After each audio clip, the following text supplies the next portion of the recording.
ஜெய் ஸ்ரீமன்னாராயண. சிவகங்கை சமஸ்தானம் தேவஸ்தானம் மேதகு சாஹிபா ராணி டிஎஸ்கே மதுராந்தகி நாச்சியார் அவர்கள் ஆளுகைக்குட்பட்ட திருக்கோஷ்டியூர் ஸ்ரீ சௌமியநாராயண பெருமாள் நமது ஆலயம் 108 திவ்யதேசத்தில் காலத்தாலும் பாசுரத்தாலும் முதல் திவ்யதேசம் சுவாமி ராமானுஜர் ஓம் நமோ நாராயணாய எனும் அஷ்டாட்சர மந்திரத்தை உலக மக்கள் அனைவருக்கும் இங்கிருந்துதான் உபதேசம் செய்த ஸ்தலம் இது. ஓம் நமோ நாராயணாய, ஓம் நமோ மாதவாய. திருக்கோட்டியூர் நம்பிகள் எம்பெருமானார் சுவாமி ராமானுஜர் 18 முறை எழுந்தருளிய போது அருளிச் செய்த 18 வார்த்தைகளின் எளிய விளக்கம். மோட்சத்தில் இச்சையுடையவனுக்கு சம்சார வித்து நசிக்க வேண்டும். சம்சார வித்து நசித்தால் அகங்காரங்கள் விலகும். அகங்கார மமகாரங்கள் விலகினால் தேக அபிமானம் நீங்கும். தேக அபிமானம் நீங்கினால் ஆத்ம ஞானம் பிறக்கும்.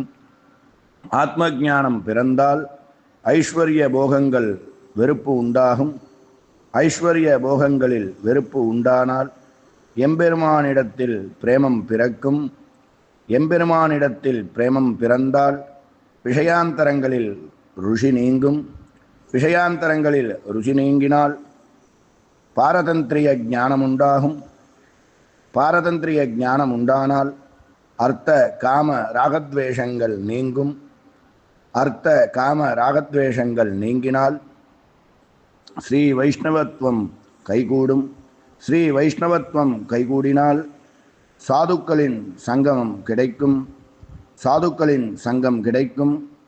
சாதுக்களின் சங்கம் கிடைத்தால் பாகவத சம்பந்தம் உண்டாகும். பாகவத சம்பந்தம் உண்டானால் மற்ற பலன்களில் வெறுப்பு ஏற்படும்.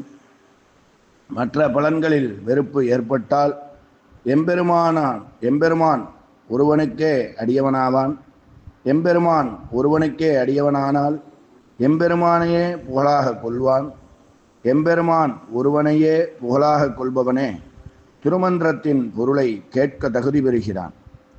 அவ்வாறு தகுதி பெற்ற அதிகாரி புருஷனுக்கே திருமந்திரார்த்தம் கைகூடும். என்றும் அன்புடன் உங்கள் ஸ்ரீராம் பட்டாச்சார், திருக்கோட்டியூர். ஓம் நமோ மாதவாய.